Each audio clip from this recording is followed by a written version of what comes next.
So I have about 1,000 miles on Athena, my 2015 GSXR-1000. And I think it's time to do a review.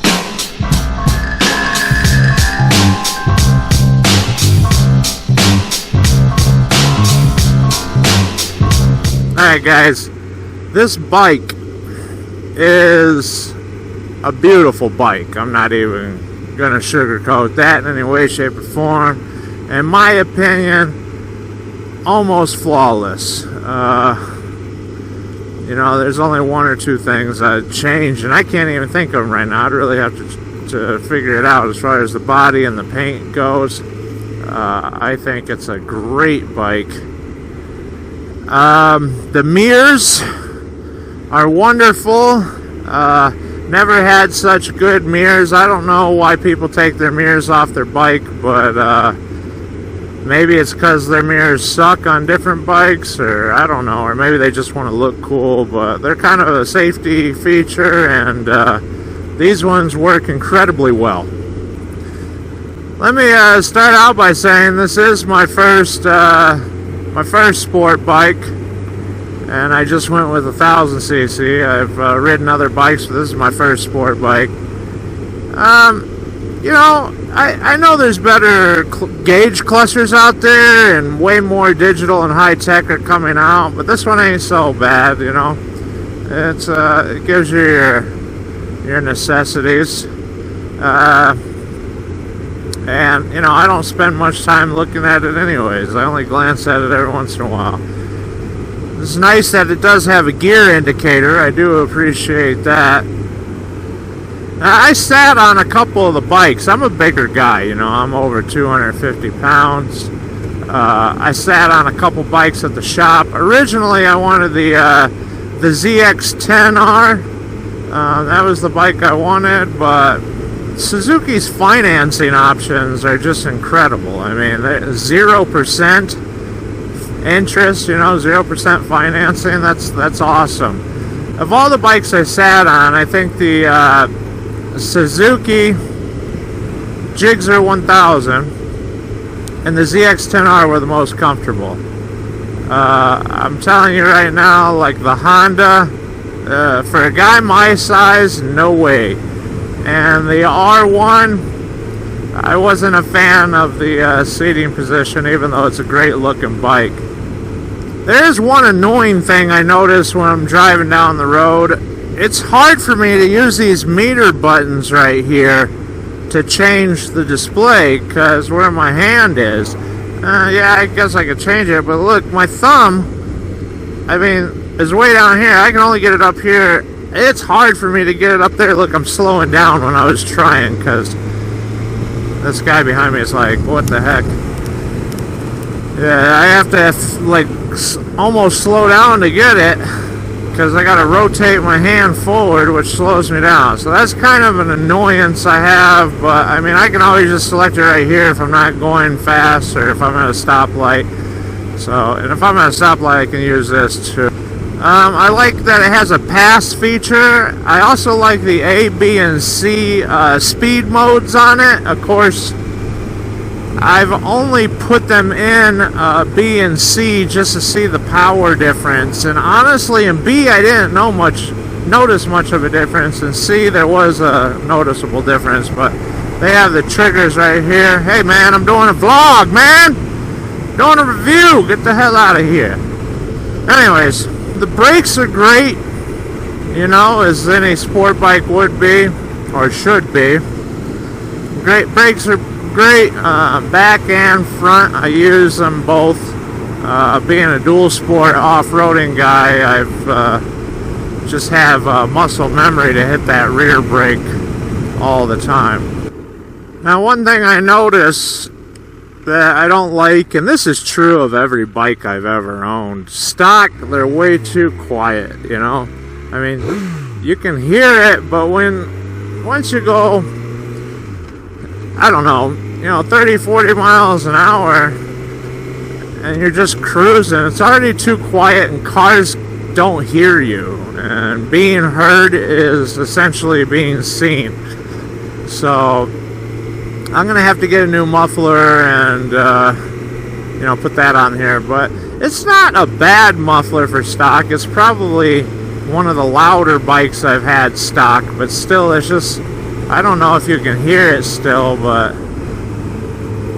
I'm just cruising at 45. I don't know if you can hear it or not, but I mean, I can barely hear it. I'm guessing the guy in his truck with his windows up, air conditioning on, and radio going definitely can't hear me. And if he can't see me, that presents a dangerous situation for me.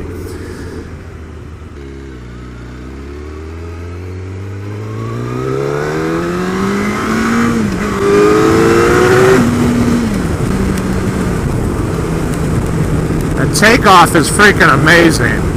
I mean, it is fast as hell.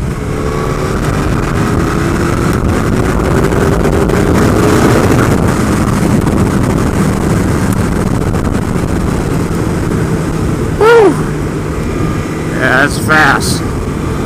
I really enjoy being one of the fastest things out there. You know, when you come up to almost every stoplight you'll ever stop at, you're probably the fastest vehicle there. That's pretty awesome. You know, I've raced a few muscle cars who thought they were bad, and I just saw them in these beautiful mirrors of mine, trailing behind me further and further until they disappeared. So that's pretty cool.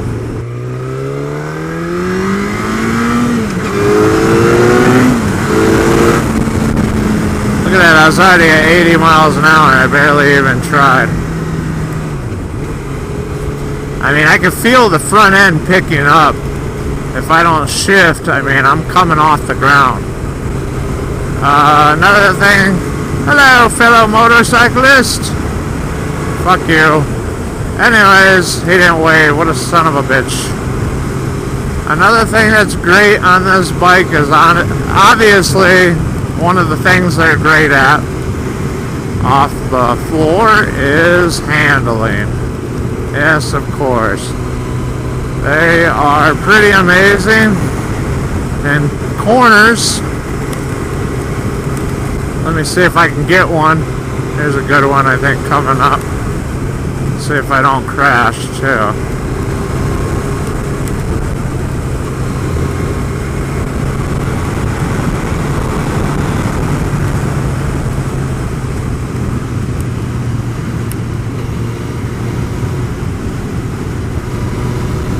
Speed limit's 35. I'm doing 60 with no problem around this thing.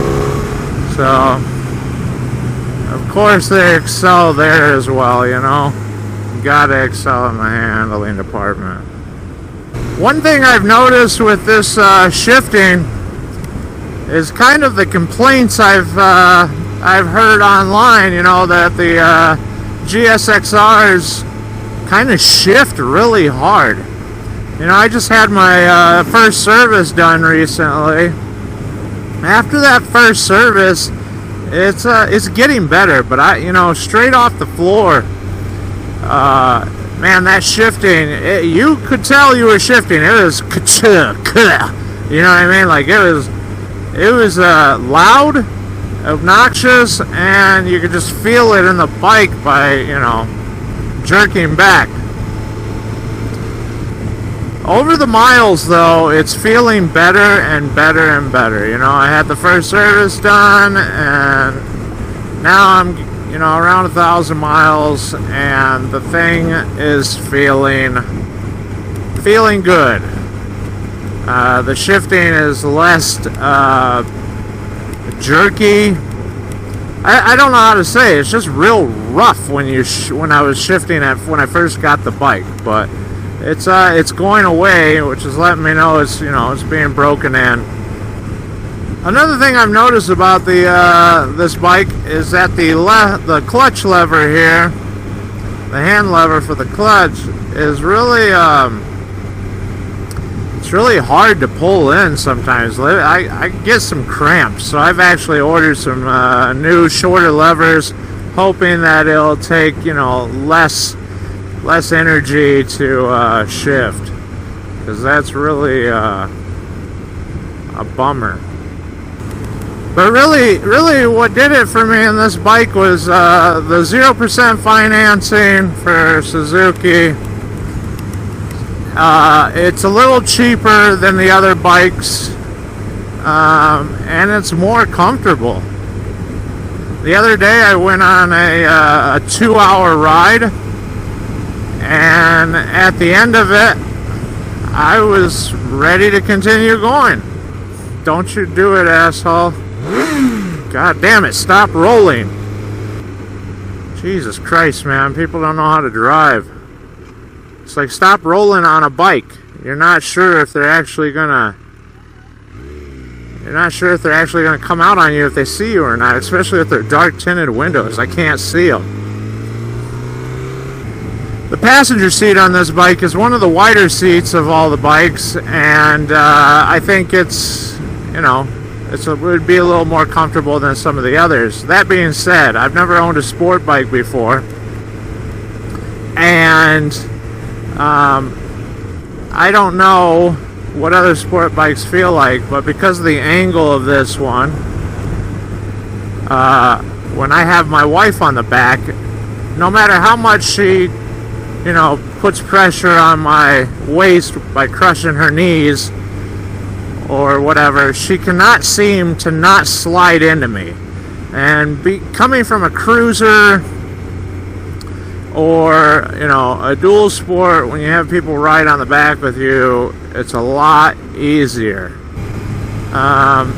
She says, though, when I asked her, she actually likes riding on the back of this better than she did my Vulcan 900 Cruiser, even though on that she had a backrest and she could sit straight up. She said just being over that rear tire on the Cruiser, anytime we hit a little bump, it like jarred her straight up and down. So being hunched over, it doesn't jar her spine as much. Alright guys, now I'm gonna go ahead and give you a little taste of the speed of this thing. We'll try it out. So first, I think what I'm going to do is I'm going to go down here and scout it out. Alright guys, what I'm about to do is pretty dangerous. I'm only doing it for the sake of the review. At least I got beautiful scenery if I go down, huh?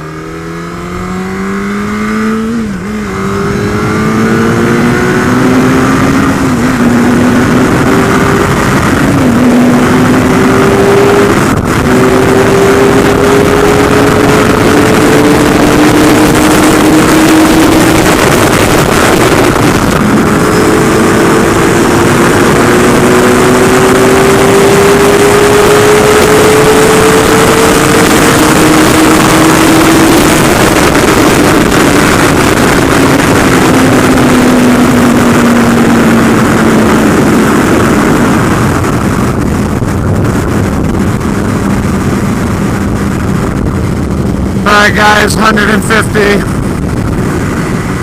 wide open, straight, see as far as your eye can see until the mountains, and I was only at 10,000 RPMs. This thing will go about 186. I think that's where it'll top out.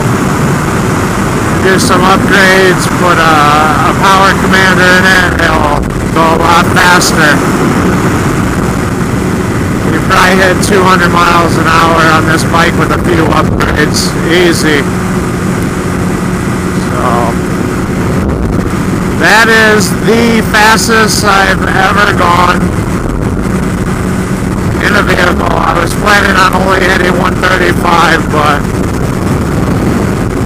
at that point, what's the difference between 135 and 150?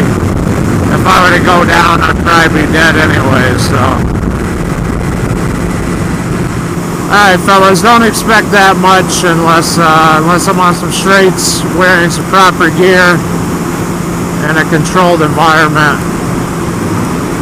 It was as controlled as I could get out here, so That's why I did it. I'm out in the middle of frickin' nowhere in the desert. The only thing out here is a missile range. And, alright guys, that was my review, man. Love this bike. I hope you guys love it. If you decide to purchase it, give me a thumbs up if you already got one. Give me a thumbs up if you like this video. Shit, give me a thumbs up if you didn't like this video. Now, share my video with somebody if they want to get a Gixxer, and go ahead and comment what you think of my review.